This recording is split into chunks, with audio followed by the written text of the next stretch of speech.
Turn one soul ring. Is it working? It's working. Yeah, I think, yeah, okay, there we go. All right, everybody. Well, welcome to the show. This is Turn One Soul Ring. I'm Kevin. Yo, I'm Eric. And I'm Riley. And today on the show, we're starting our Modern Horizons 2 set review. If you're familiar with our set reviews, then you know that they're not exhaustive. We talk about the cards we're interested in playing with in the various formats that we play. As usual, we'll be going through the cards in Wooburg order, then wrapping things up with the gold, colorless, and land cards from this set. So today we're going to be covering white, blue, and black. But before we get to our first white card, Eric, how can listeners get in touch with us if they have any comments or questions? You can definitely find us over on Instagram at Turn One Soul Ring, the podcast. You can also find us over, well, you can message us directly via email, Turn One Soul Ring, the podcast at gmail.com. We throw everything up onto YouTube. So the best way to find us is to type Turn One Soul Ring, the podcast. And last but not the least is we have a Patreon page. If you really like what we do, patreon.com/turn1soulring. You can go check us out over there. Got some really cool little tiers. The names are awesome. And yeah. That's right. Probably the least is email. That's starting to feel a little dated. I use a fax machine on a daily basis, and that's sort of like the precursor to email, and I hate that thing. So let's get to the first white card. First up, we have Barbed Spike. It's 1 and a white for an equipment. When it enters the battlefield, create a 1/1 colorless Thopter artifact creature token with flying, then attach Barbed Spike to it. Equipped creature gets +1/+0, and the equip cost is 2. I love this kind of card for decks like Brea and stuff like that. If you have a way to flicker it, you're making more and more little Thopter tokenies, and it's like one card equals 2 artifacts. So any artifact combo deck really loves this kind of card. Yeah, and I mean, like, the mana cost is pretty tight, and the equip cost is pretty tight. So even something like SRAM Voltron, I'd give this a test. Nice. Blacksmith's Skill is next. It's 1 white for an instant. Target permanent gains hexproof and indestructible until end of turn. If it's an artifact creature, it gets +2/+2 until end of turn. Yeah, I put this on the list because I thought it was like kind of a nice, almost like a snakeskin veil, or what are some other ones? Oh my goodness, like Blossoming Defense. Yeah, yeah, that kind of effect. And of course, like, white has other ways of providing like cheap protection spells, like ones that grant protection specifically. Yeah, or like Blink, like a Cloud Shift type of effect. Yeah, but it's nice that this one gives hexproof and indestructible, so it can be effective against a targeted removal spell, or even something like a board wipe that maybe hexproof doesn't quite cover you at. So I just like that little bit of flexibility. Oh yeah, and like a card like Heroic Intervention does that same thing, those same things, hexproof and indestructible, and that card is pretty ubiquitous in Commander. Yeah. Break Ties is next. It's 2 and a white for an instant. Choose 1, destroy target artifact, destroy target enchantment, or exile target card from a graveyard. It has Reinforce for 1. And in case you don't know what Reinforce is, you pay 1 white to discard this card, and you put a 1/1 counter on target creature. I like the art. I think that's Urza and Joyra, maybe? Yeah. Yeah, definitely Urza. I don't know who the other would be. I think Joyra is a good guess. Yeah. Yeah. Yeah, I really like the flexibility. Yeah, it's a nice little common. Yeah. Being instant speed is nice. Of course, like 3 mana is a little bit much, but this thing can do so many little things that I think it kind of makes up for it. Yeah, I can even see you using like the Reinforce on it in some cases. Yep, for sure. Yeah, and the Reinforce is, it's just a little more niche to interact with because it is activated ability. Caprichrome is next. It's 3 and a white for a 2/2 artifact creature goat. It has Flash, Vigilance, and Devour Artifact 1. So as this enters the battlefield, you may sacrifice any number of artifacts. This creature enters the battlefield with that many +1/+1 counters on it. It is what it eats. Yeah, I like this card. It's cool. Devour Artifact is a new ability. Yeah. Yeah, so Yeah, we've never had. It's always just been Devour, just for any kind of creature. So Yeah. being able to hit just any artifact is pretty cool. yeah, for sure. And having flash, well, I guess against a Vandal Blast, it doesn't matter if you're going to flash it in because it's an artifact itself. But if somebody's going after some other artifacts of yours, you could always flash it in and get a little bit of value out of it. But even then, like, I think I was more interested in the Devour Artifact feature because I think that's a first. So the card itself, I'm not particularly excited for it. Someone attacks you, you flash this in, sack some artifacts, and kill their attacking commander. Sweet. Yeah. That's the dream. Constable of the Realm is next. It's 4 and a white for a 3/3 giant soldier with Renowned 2. And whenever one or more 1/1 counters are put on Constable of the Realm, exile up to one other target non-land permanent until Constable of the Realm leaves the battlefield. What a weird card. Super weird, but also, like, if you have a way to just regularly put +1/+1 counters on your stuff, this is a pretty good creature to just have out on the battlefield. Yeah. Yeah, for sure. Yeah, easy to splash too. Yeah. Yeah, I like it. Esper Sentinel is next. It's 1 white for a 1/1 artifact creature human soldier.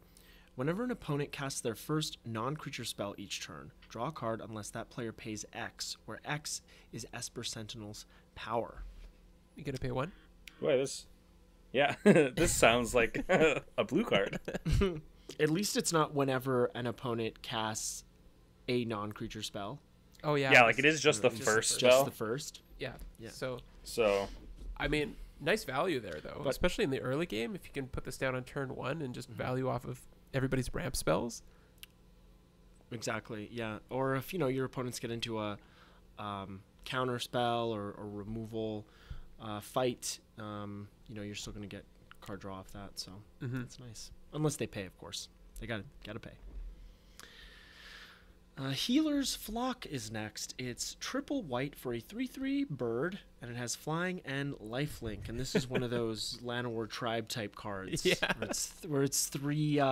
What is it? 3 Healer's Hawks. Stapled together. Yeah. Yeah, that's why it's a healer's flock. Flock of hawks.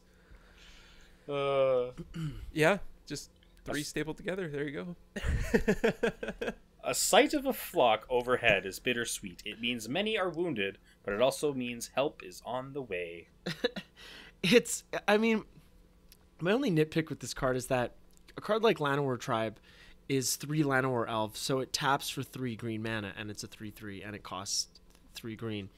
This is 3 of those Healer's Hawk, but it still just has flying and lifelink. Like, you couldn't have given it... Like, you couldn't have... I know you can't triple up flying and lifelink, but you couldn't have done something to make it a little bit more in line with Llanowar Tribe, because Llanowar Tribe is a really good card. Well, I mean, you could technically have triple flying and triple lifelink, but they would just cancel each other out. Like, it would just be flying and lifelink at the end of the day.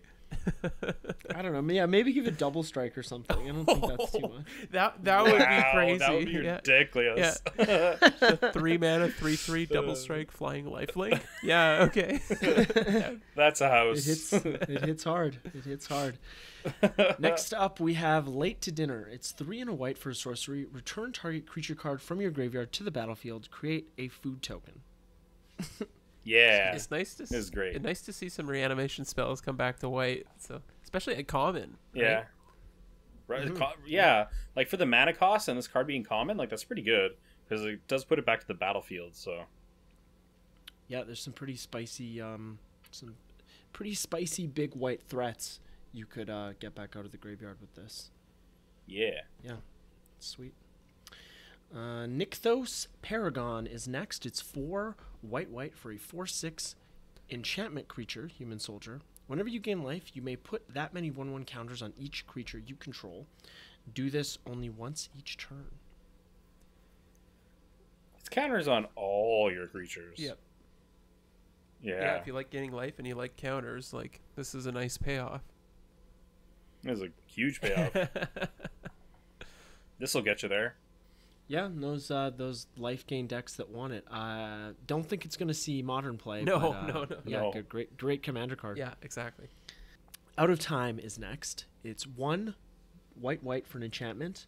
When Out of Time enters the battlefield, untap all creatures, then phase them out until Out of Time leaves the battlefield. Put a time counter on Out of Time for each creature phased out this way, and it has Vanishing. So at the beginning of your upkeep, remove a time counter from this enchantment. When the last is removed, sacrifice it. Yeah, I think this card's really cool. It's almost like a Wrath that just puts delay counters on everything, you know? Yeah, and like, so if we're playing this in a game of Commander, if there's like 6 or 7 creatures out there, it's pretty much a Wrath, because those creatures aren't coming back for a long time, unless you have enchantment removal. Yeah. Yeah, let's hope the game is over in 7 turns, because that's a long game. Or it's not 7 turns, like it's 7 rotations. That's 28 turns in a 4-player pod. Yeesh. Yeah, so like, Yeah. I mean, turn 7, everyone gets a turn 7. No, but it's at the beginning. So if it's like 7 turns, like if it's 7 rotations, so the collective amount of turns would be 28 turns, because each player takes a turn in in those 7 rotations. Yeah. But it's because it's just your upkeeps. So it's going to take 7 of your upkeeps, but everybody else gets a turn in that go round. So that's actually like 28. A lot of game action. Yeah, but like when you're counting turns though, it's still like turn 4, everyone gets a turn 4. So like, yeah, I know what Kevin's saying though. Okay. I'm just saying it's a long time. it's a long time. Yeah, I'm just saying it's a long time. Yeah, and of course, if you can manipulate the counters too, you can always delay it even further. But of course, yeah, it is a little bit easier to interact with from your opponent's perspective, because it's a Wrath that sticks around that you could potentially reverse at a later date. It's cool and unique, and like I could see the possibility of this being played in Modern for control decks, because if you have some crazy like aggro deck, the difference between turn 3 and turn 4 can be very big, and this can delay that until you can cast one of your Wraths. So I think it's a pretty good card. Yeah, for sure. Resurgent Belief is next. It's from the cycle of Suspend cards. So it has Suspend 2 for 1 and a white, and when it resolves, you return all enchantment cards from your graveyard to the battlefield. So it's a kind of pseudo replenish. It does the same thing as replenish. Yeah, that's like great. having a replenish, and then being able to do shenanigans with like Cascade and As Foretold and stuff like that is great with this kind of card as well.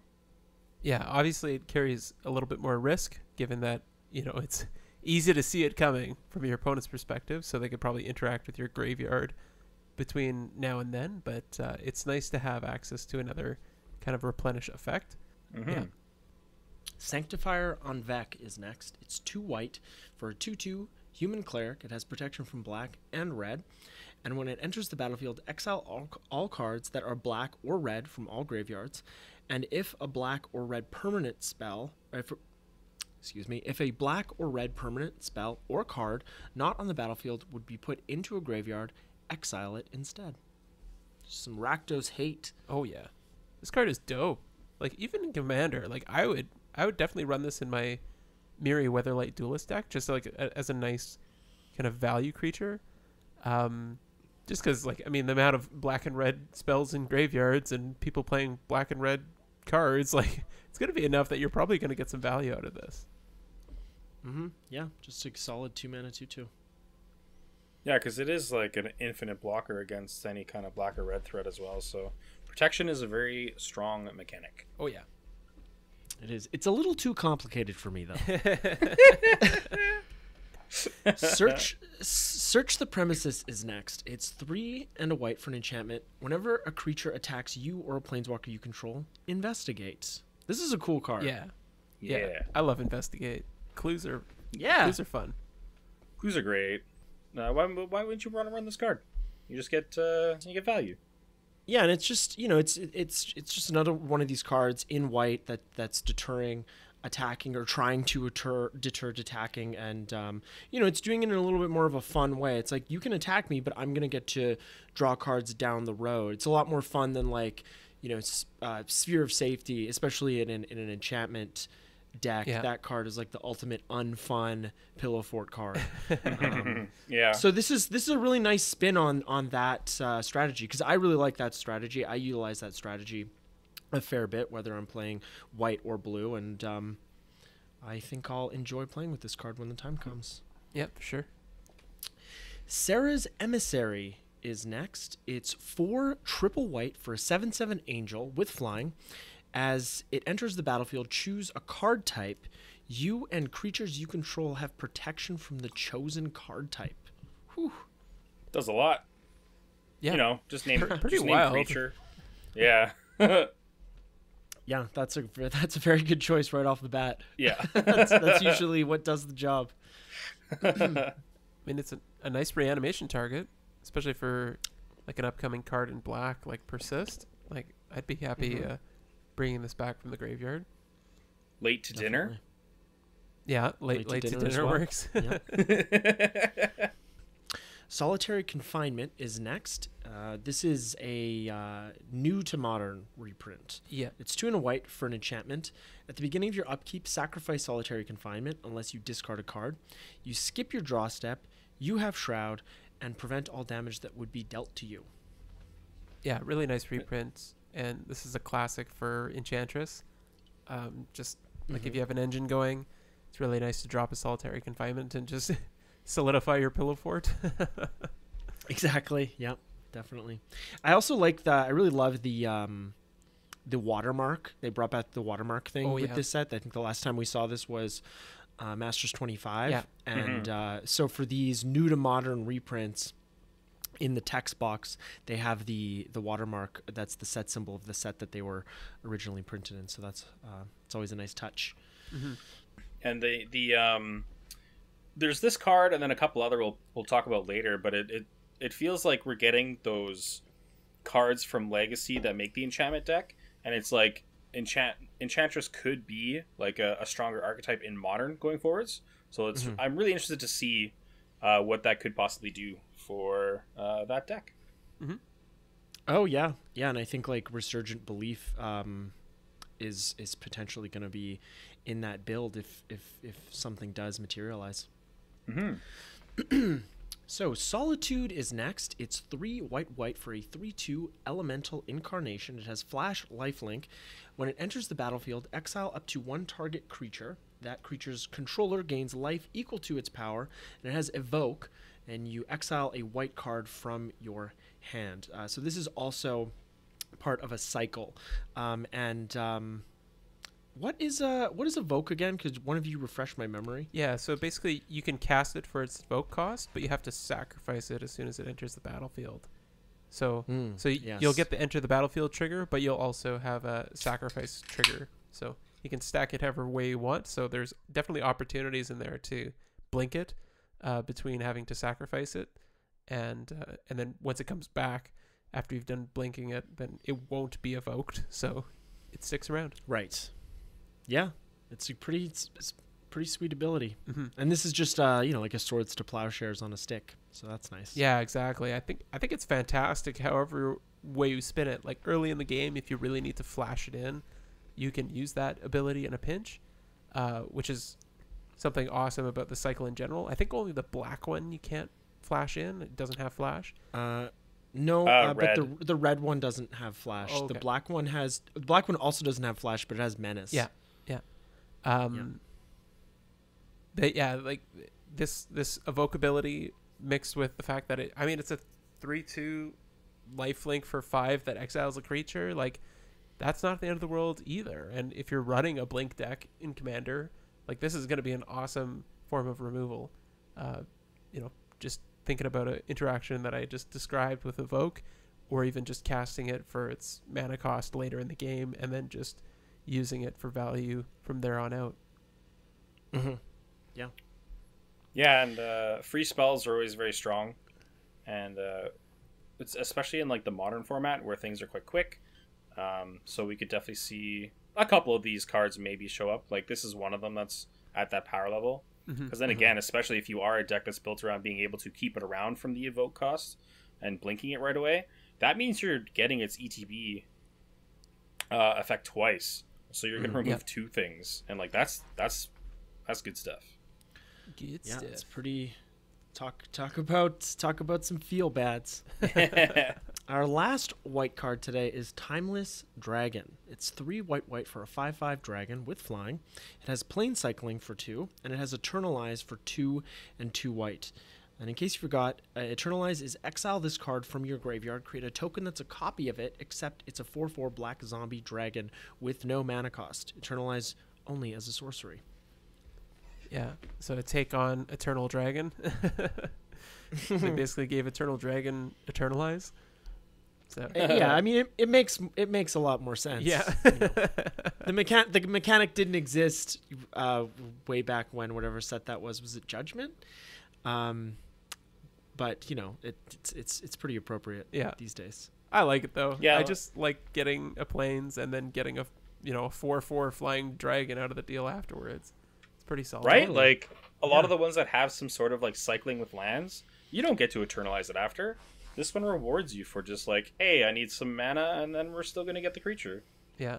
And I'm sure Kevin appreciates the fact that you can get any planes. Yeah. I do. Yeah. I didn't. Yeah, I didn't want to say anything, but home run. I think home run. This card's definitely not going to create feel bads. It seems like a very fair, well-rounded card. Yeah.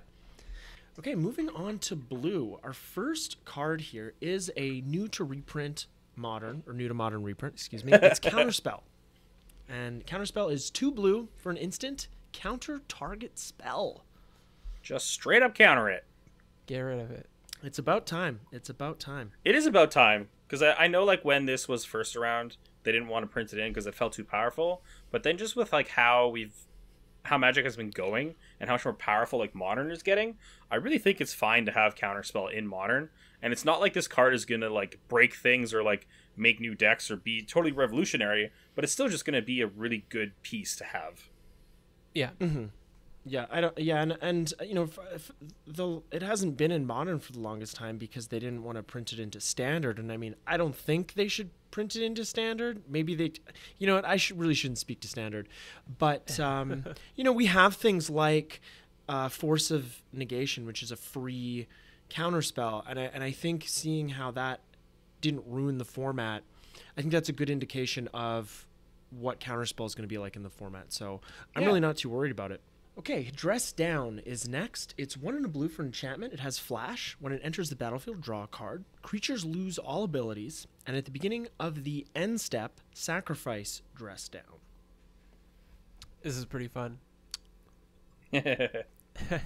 Yeah, like a card like Sudden Spoiling, one of my favorite removal spells, one of my favorite split second cards, has this sort of ability where creatures lose all abilities, and I think it's a little underrated, that kind of effect. Yeah, I could Definitely just picture a scenario where somebody's doing like a big alpha strike against somebody. It could be yourself, it could be somebody else from across the table, and you just like throw this down to mess up their combat entirely. And it cantrips, right? So at the end of the day, like spending 1 and a blue to get a new card and mess up somebody's combat. So I think it could be a lot of fun. Yeah, for sure. And then it also works against like if someone's running like an Avacyn or something like that, you're able to wrath the board playing a Dress Down. So yeah, it's a good point. Inevitable Betrayal is next. This is our blue suspend card. It's suspend 3 for 1 blue. And when it resolves, search target opponent's library for a creature card and put that card onto the battlefield under your control.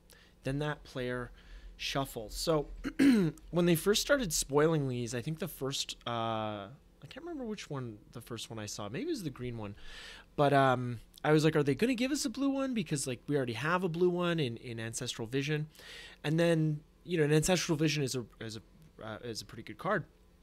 And then they gave us this, and this card's fine. It's more situational. I think this is going to end up being more of a sideboard card, at least in Modern.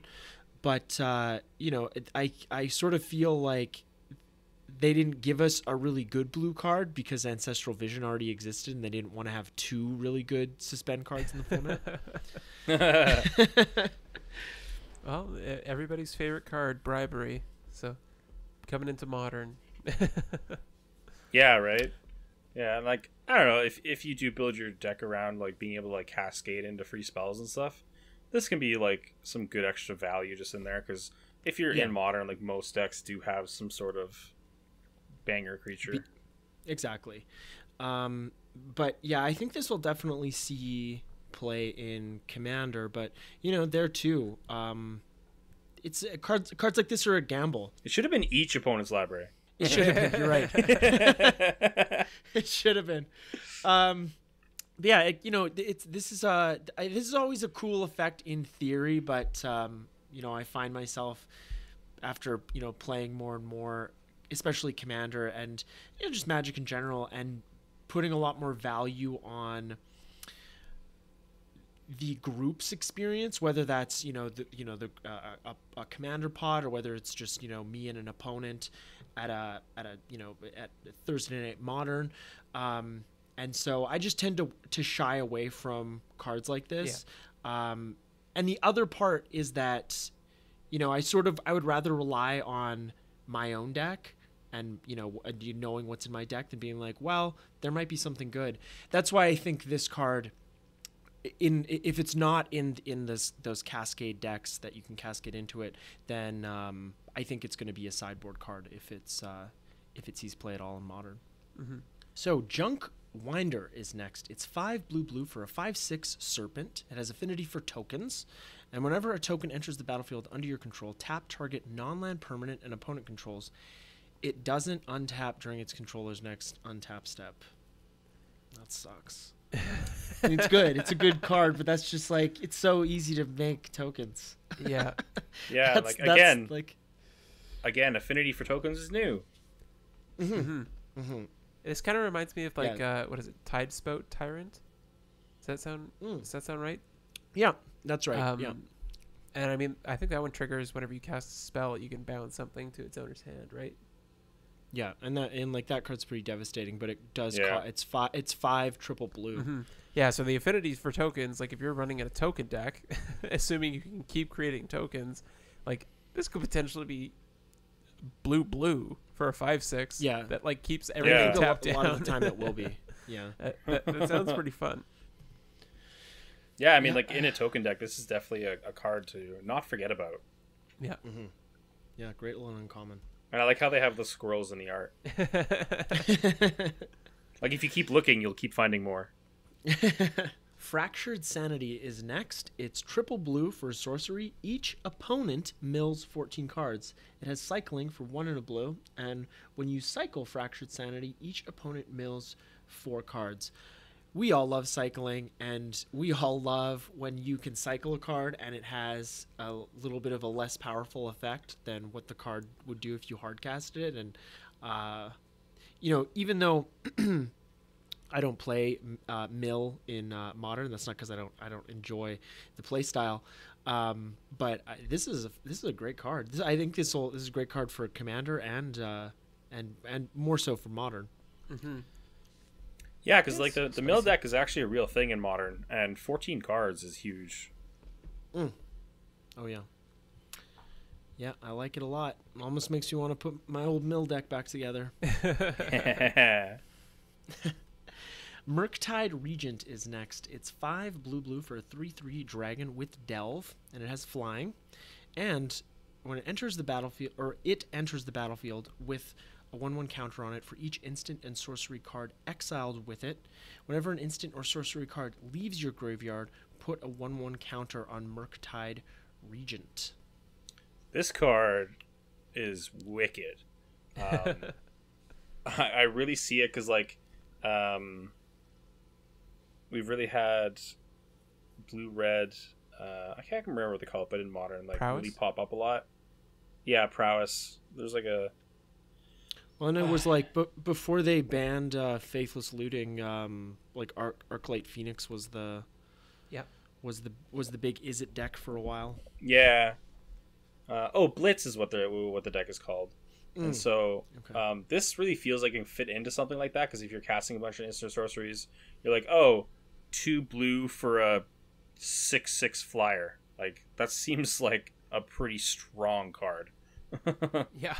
Oh yeah, and I think the last time we saw anything that that had delve, but like that you got a little bit of a bonus from delving cards away, was in. It was like a couple commander sets ago. Yeah, maybe it was just this past one. It was like a whale Yeah, or something. Ethereal Forager. Yes. Yeah. Yeah, so that one's seeing play in Legacy, and it's actually pretty expensive really? now. Wow. Yeah, I'll search it up. Yeah, so definitely like this one. This is a card to keep your eyes on. I definitely think it'll pop up in Modern, and I guess Legacy as well because we got the whale in there. So Yeah. Yeah, Oh, yeah. Commander 2020. It's 4 blue, elemental whale, 3/3 with delve, flying, and when it attacks, you can return an instant or sorcery card with exiled with Ethereal Forager to its owner's hand. And it looks like it's around right. It's around $550 US. Ooh. Ooh. Next up, we have Mystic Redaction. It's 2 and a blue for an enchantment. At the beginning of your upkeep, scry 1, and whenever you discard a card, each opponent mills 2 cards. Each opponent like- get milling. It's like a little bit. It's kind of like a better version of Teferi's Tutelage because you get that repeated scry effect. Mm-hmm. Yeah, I like the whole theme. Like, there's definitely a theme in Modern Horizons 2 where you get value from discarding your own cards. So that would be an interesting theme to explore in Commander, is just like a self-discard deck. Yeah. Mm-hmm. Yeah, if you draw your deck and then discard it, like everyone dies. Yeah, just like what is it? Beyond the Infinite or something like that. Yeah, that's Enter the that gets Infinite? you enter the Yeah. infinite. So just enter the Infinite and then just discard your hand to some sort of ability on the battlefield. Yeah. Yeah. No, Enter the Infinite's a great card for like winning the game or setting up some kind of combo because you draw your whole deck. Yeah. Yeah, great card, especially if you can cast it for free. Whew, great stuff. Great stuff. Phantasmal Dreadmaw is next. It's 2 blue for a 6/6 trample, 6/6 dinosaur illusion with trample, and when it becomes the target of a spell or ability, sacrifice it. So this is a nod to Colossal Dreadmaw, I believe. Yeah. They keep doing it. They keep printing Yeah, it. It's a good card. It's a great meme. I just put it here for the memes. Yeah. No, I love it, and I'm glad that WotC's still delivering on the memes. You know, it's not all just making the monies. Yeah. I mean, Well, yeah, it's a business. Rise and Shine is next. It's 1 and a blue for a sorcery. Target non-creature artifact you control becomes a 0/0 artifact creature. Put 4 1/1 counters on each artifact that became a creature this way, and it has overload for 4 blue. So you change the text by replacing all instances of target with each. So each non-creature artifact you control becomes a 0/0 artifact creature. Yeah, this is like a pretty cool way to finish a game of Commander if you have a bunch of treasure tokens or clue tokens or food tokens. You have them sitting around and you can overload this, just swing for the fences. Yeah, Alpha Strike, baby. Yeah. boom. Kind of reminds me of Ensoul Artifact. Yeah. It's an artifact on a grand scale. Mm-hmm. Are there any beta strikes? Any what? Is it only alpha? No, I'm kidding. Yeah, that's when the Alpha Strike fails and you got to go in a second time. Yeah. Rishidan Dockhand is next. It's 1 blue for a 1/2 merfolk with Island Walk, and you can pay 1 to tap it to tap target land. Great Rishidan port callback. Hell yeah. It's Merfolk. And it's a 1-mana 1/2. It's great. It's basically, yeah. Richard Port callback. And it's basically unblockable. Mm-hmm. Yep. Just get those spreading seas in there, or Yeah. there's that other merfolk that I think we're gonna talk about. We will. That's a pretty cool card. I'm a little bit more excited about that one, but this is some pretty cool merfolks in this set in general. Mm-hmm. Seal of Removal is next. It's 1 blue for an enchantment, and you can sacrifice it to return target creature to its owner's hand. Kept the original art. I'm not so sure I would have done that. Why not? It's fine. It's just this whole cycle. I mean, I'm not so sure I would have kept the original art. It's fine. But yeah, this is like Foretold before Foretold existed. So obviously your opponent can more see this coming. But being able to, really good like one blue being able to, put some in the opponent's hand is good stuff. Mm-hmm. Yeah, just let it sit there and wait. Keep them guessing. Wait. Keep them guessing. Make them look at it. They're like, okay, well, what am I gonna do? When is he gonna use it? This turn? Next turn? Yeah, don't use cards like this on me. I hate suspense. I'd rather have it foretold, because then I'm like, it could be anything. It could be a boat. Exactly. Steelfin Whale is next. It's 5 and a blue for a 3/4 whale. It has affinity for artifacts, and whenever an artifact enters the battlefield under your control, untap Steelfin Whale. So obviously, whenever we see these cards that get untapped for some reason, it just has it's another piece for those combo potential decks that need something that they can throw an enchantment on and tap it, and then it just gets untapped through other ways. So, Oh, there you go. Yeah, like a Helix combo. Yeah. Step Through is next. It's 3 blue for a sorcery. Return 2 target creatures to their owner's hands, and it has a wizard cycling for 2. So you discard it, and then you search your library for any wizard card. You reveal it, and shuffle. Definitely good for wizard decks. Oh yeah. I like the wizard cycling part, but I don't. It's just why does it bounce 2 creatures at sorcery speed? That's weird. Well, for 5 mana. That's just gravy. Like, when are you ever going to use that? I think this is just a wizard. It's just a uncounterable wizard tutor. Like, yeah, definitely. No, like Vidalcan Aether Mage. Like, I don't think I've ever hard casted that card. Exactly. It's always for the wizard cycling. Exactly. Yeah, you're right. And isn't that? I just think it's a strange choice. Isn't that wizard cycling 3 mana? Yeah, I think so. It's definitely not 2. So there you go. Because when I have to do it, I'm like, oh, yeah.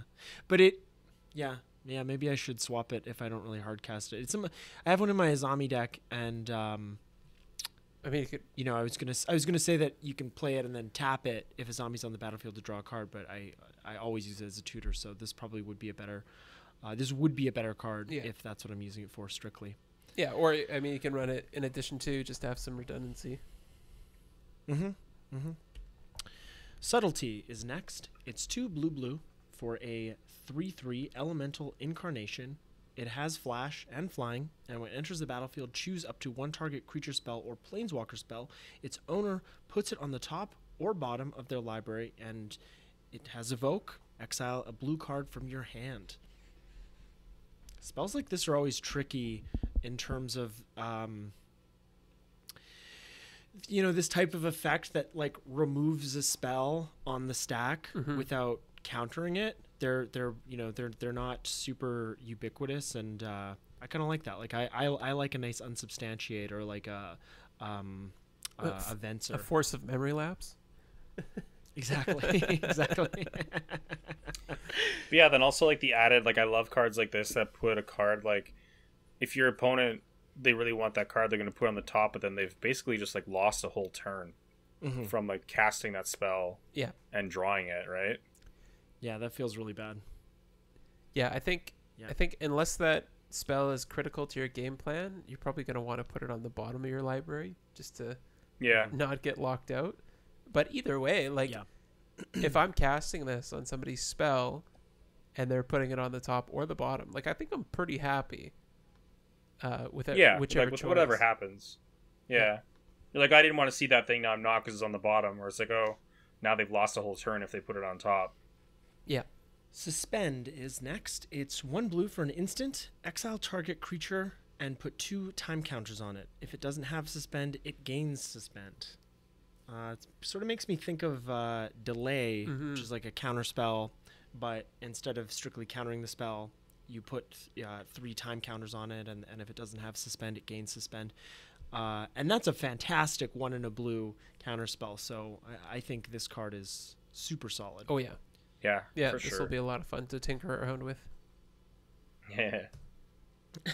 And I also never get tired of people complaining about, when blue gets a new like good removal spell. It's like with Strixhaven, we got that blue removal spell that can exile artifacts. Yeah.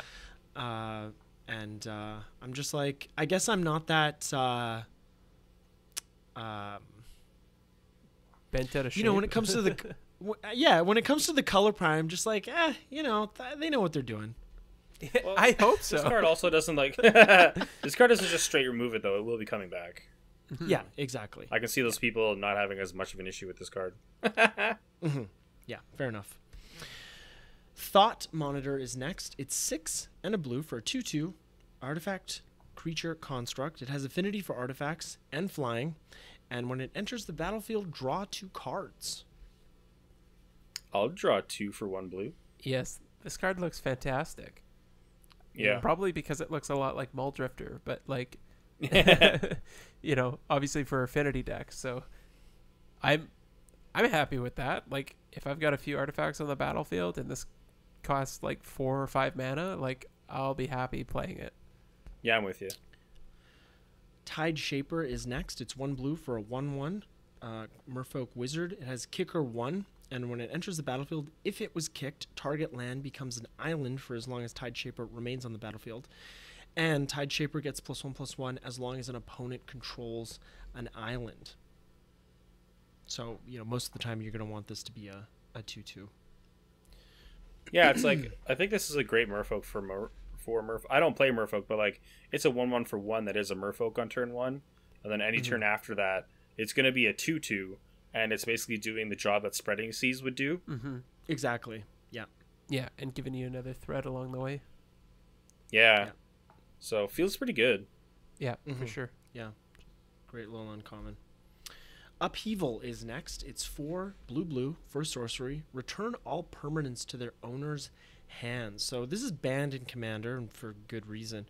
And but what do you guys think about this in Modern? Do you think there's enough fast mana to make this work? I don't think it would. It's hard to say what's going to happen with this card. I'm interested to see if people are going to try playing it. Mm-hmm. Yeah, I saw a me too. screenshot of Seth from MTG Goldfish playing it. Yeah. With like a green base deck with like Arbor Elf and Birds of Paradise, and it seemed to do some work just based on the clip I saw. Nice. Nice. We'll see how like competitive it is overall, but yeah, at least it can do some stuff. You can have some fun.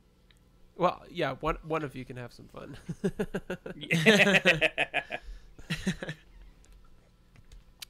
Our last blue card today is Vidalcan Infiltrator. It's an Edward Scissorhands thing going on. Yeah. It's 1 and a blue for a 1/3 Vidalcan Rogue.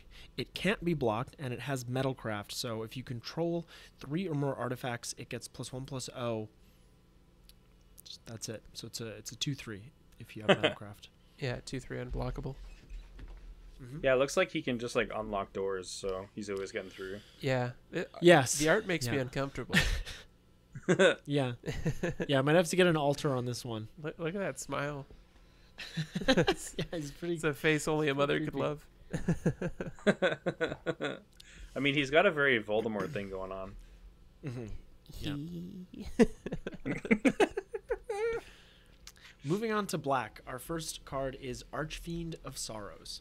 It's 5 black for a 4/5 demon with flying. When it enters the battlefield, creatures your opponents control get -2/-2 until end of turn, and it has Unearth for 3 black. So that's return this card from your graveyard to the battlefield. It gains haste, exile it at the beginning of the next end step, or if it would leave the battlefield. Unearth only as a sorcery. Yeah, like obviously this reminds me of Massacre Worm. Massacre Worm does a lot of damage to your opponents, which obviously makes that card a little bit better. But being able to just like recur this, like dump it in the graveyard, recur it for 5, and you're giving everything -2/-2 is pretty gravy. Archon of Cruelty is next. It's 6 black for a 6/6 flying Archon. Whenever it enters the battlefield or attacks, target opponent sacrifices a creature or planeswalker, discards a card, and loses 3 life. You draw a card and gain 3 life. Yes, I will. Good reanimation target. Yes, exactly. Yeah, this thing is a bit of a house. Mm-hmm. Yeah, I definitely. think, is that like the bolus horns in the background? It looks. I don't know if that's what they were going for, but it looks. I noticed that as well. Yeah. It's like almost like bolus horns mixed with like Zendikar-hedrons. That's kind of what it looks like. Yeah. Break the Ice is next. It's black for a sorcery. Destroy target land that is snow or could produce colorless mana. And it has Overload for 4 black. Land destruction's fun. For 2 mana, definitely. Well, I mean, it definitely challenges the argument of like why not run snow covered basics? Yeah, now we right. have another hate piece at our disposal. Someone will Definitely. just wipe your whole mana base. Yeah. Yeah, and like I don't even think they need to, right? Like I don't even think in most cases, I don't know how many of these you're going to run in a deck, and I really don't know what deck you're going to run these in the modern format, but you're probably not even going to need to get to that overload point, because if you're just sniping a few lands like that might be enough to do the job, especially against Tron. Like losing a couple of Tron pieces, you can kind of eke your way back to a win or at least an interactive game, but sometimes you kept a bad hand, you didn't know they had Break the Ice. Yeah. Yeah, and like two mana to destroy a land is really good value, because we see a lot of red. It's huge. Is 3 mana. Mm-hmm. Yeah. I mean, my only complaint is that it's not common, because I would love to run this in mono black land destruction and Pauper. There you go. Clattering Augur is next. It's 1 and a black for a 1/1 skeleton shaman. It can't block, and whenever it enters the battlefield, you draw a card and you lose 1 life, and you can pay 2 and 2 black to return it from your graveyard to your hand. I love Definitely. any 1/1 that can draw me a card when it enters. Yeah, it's like a better Dusk Legion Zealot. This is a fantastic card. Well, it can't block, so Well, I don't know. I'm not blocking with my Dusk Legion Zealot anyway. I'm like sacrificing it and recurring it so I can that's fair. But hear hear me out. Block with Dusk Legion Zealot, then sacrifice it.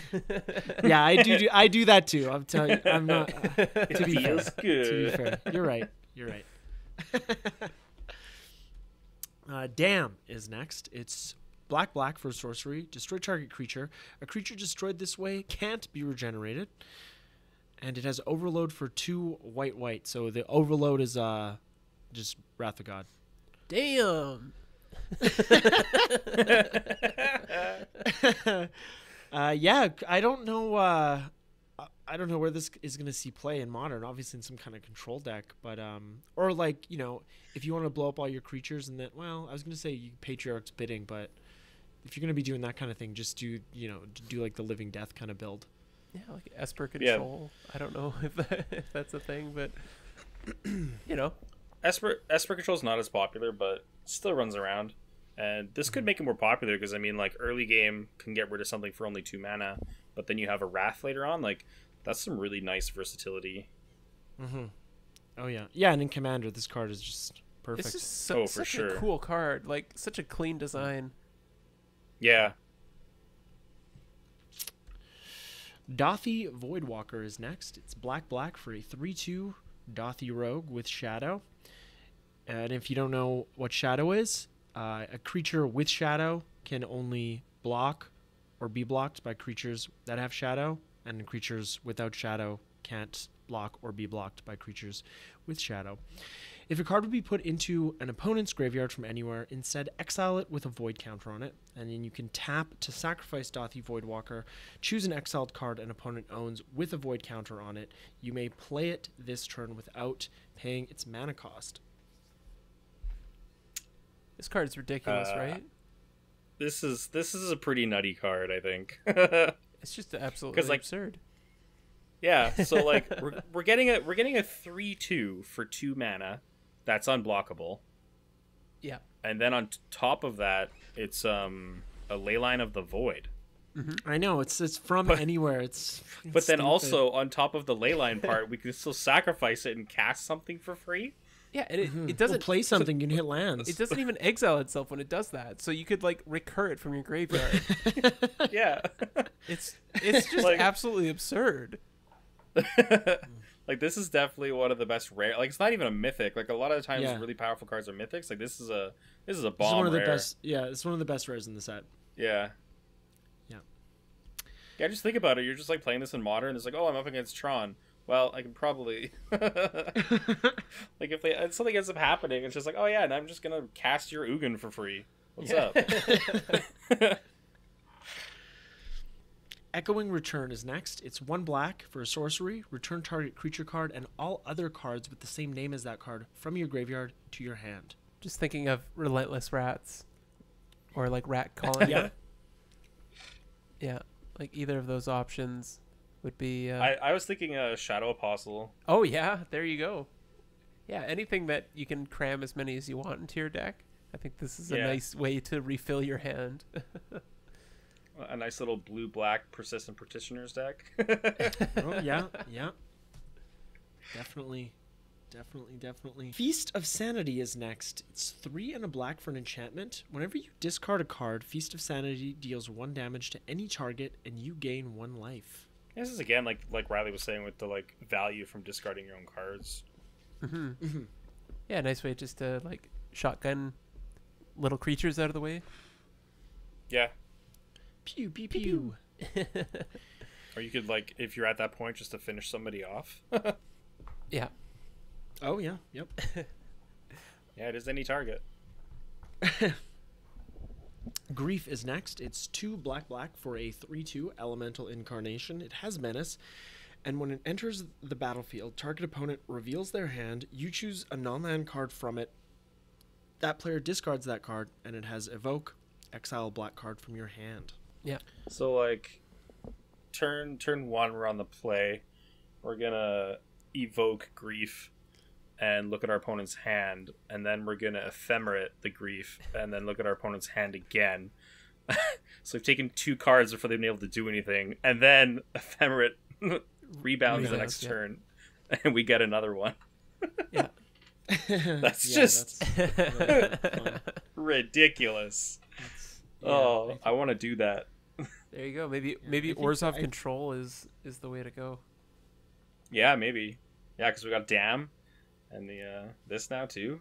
Yeah, we'll have to see. Like, I mean, obviously that's, from a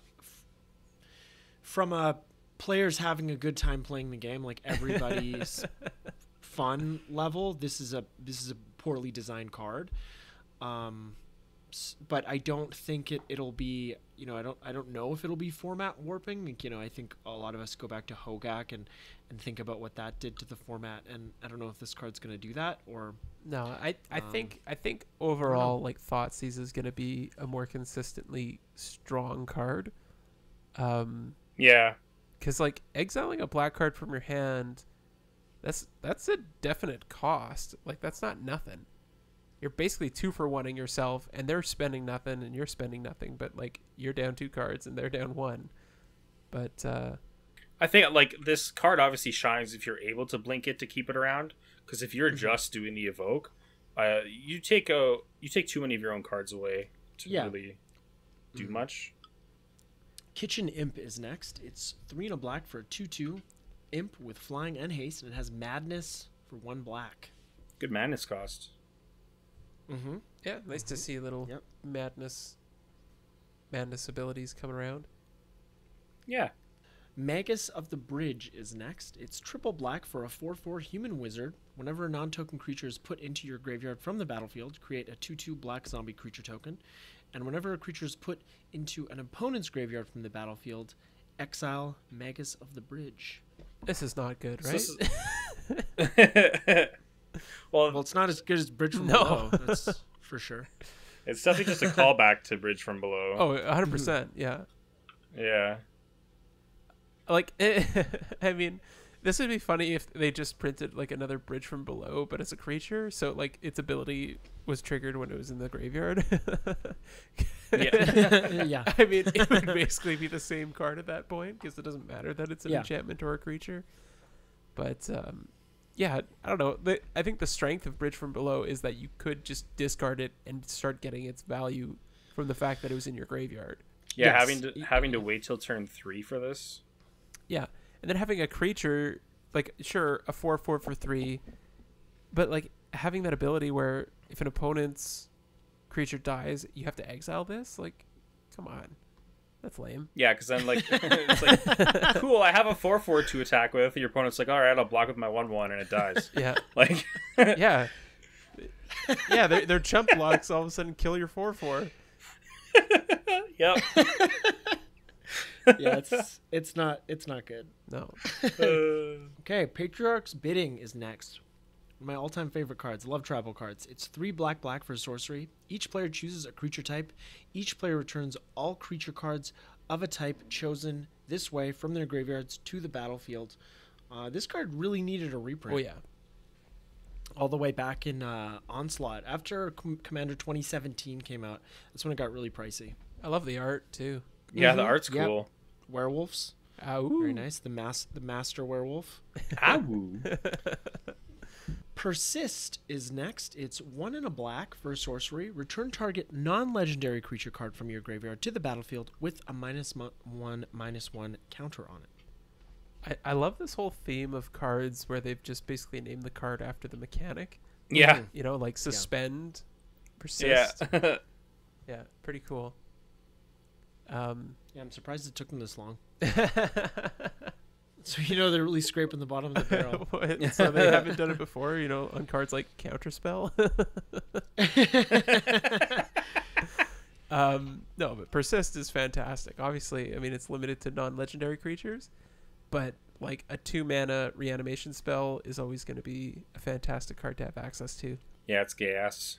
And like normally the way Persist works is the creature has Persist, and then when it dies, if it had no -1/-1 counters on it, it comes back onto the battlefield.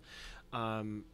And when I first read this card and I read the name, and I'm like, okay, this is going to be like Persist. It's going to be like a Cauldron of Souls type effect. Yeah. But no, the creature can just be in the graveyard and you just get it back. Like, it's kind of nuts. Yeah. Yeah. Yeah, it's fantastic. Profane Tutor is next. It's it's the black Suspend card. Suspend 2 for 1 and a black. Search your library for a card. Put that card into your hand. Then shuffle your library.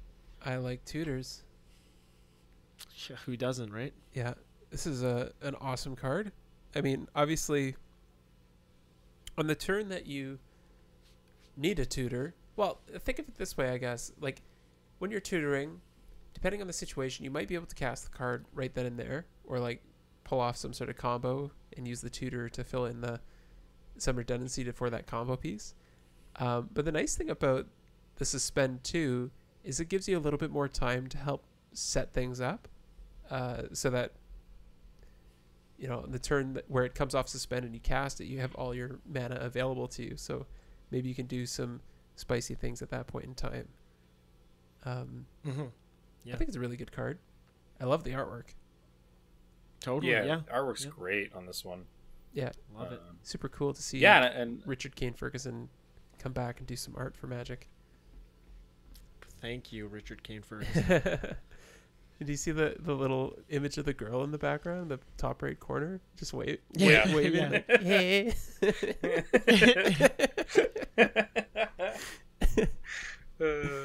Torok Dread Cantor is next. It's 1 and a black for a 2/1 legendary human cleric. It has kicker for 2 black. It has protection from white. And whenever an opponent discards a card, put a 1/1 counter on Torok. When it enters the battlefield, if it was kicked, target opponent discards 2 cards at random. Yeah. Ouch. Random. Ugh. Random. Slap in the face. That's when you can really get them. Everybody's favorite callback to everybody's favorite card, him to Turok. Yeah, being able to just like for 4 mana, like your opponent discards 2, and then this is a 4/3. Like that's good. Yeah, it's very good. Yeah. Yeah, and it's whenever an opponent discards a card. So, like you could even put it down on turn 2 and play the game of Magic and make them discard cards here and there. And you've got a decent threat on your hands. And something that doesn't get affected by Solitude either. Oh, yeah. I actually built a mono black brawl deck with it's like a discard deck. Yeah. And I sort of swap commanders between Professor Onyx and what's the black flip guy from Call Time. Oh, the Not- lantern. Is it Yes, Turgrid? Turgrid. Yeah. Yeah. Man, like that. End up playing some pretty long games with that deck, but like people just like rage quit. Oh, yeah. because you make them discard their Yeah, cards. 100%. I don't feel good about it, but like it wins games, so I have to play it. I feel good about I it. mean, lots of things win games. Yeah. I have a mono black discard deck in Brawl with one of the Lilianas from, I think it was like from core set 2021, Oh yeah, and Yeah. she has I think it's a +1 that makes each player discard a card. So I just run like a bunch of cards that benefit from being discarded, or I can get value out of them from the graveyard, and then Right. just make everybody discard cards and grind them out. grind them out. That's right. So always a good time. Second to last here, we have Unmarked Grave. It's 1 and a black for a sorcery. Search your library for a non-legendary card. Put that card into your graveyard, then shuffle. Sweet. Yep. Nice to have some Yeah. level of redundancy with like entomb effects. I mean, Mhm. Oh, for sure. Yeah. Entomb's entirely stronger. It's an instant for a black mana if I can get any card, but I'm not going to complain. No, yeah. There's still lots of targets for this card if you are running that sort of strategy. And our last black card, and our last card for this episode, is Vile Entomber. It's 2 black for a 2/2 zombie warlock with Death Touch. When it enters the battlefield, search your library for a card, put that card into your graveyard, then shuffle. I think for a lot of the stuff we just said about Unmarked Grave, kind of. Mm-hmm.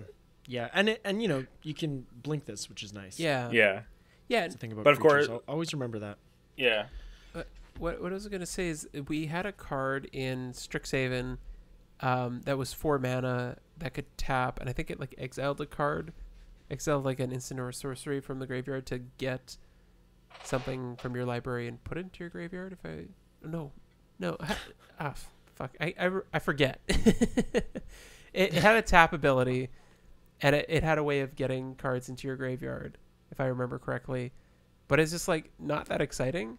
But whereas this feels a little bit better. This is like a 2/2 Death Touch body, which is a nice blocker. And yeah, like reanimation or blink strategies will definitely benefit from being able to just like repeatedly get this effect out of this card. So I think it's definitely something I would explore. Yeah.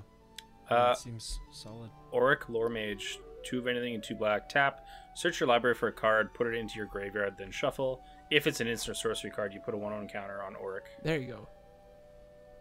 That's the one. And it sucks.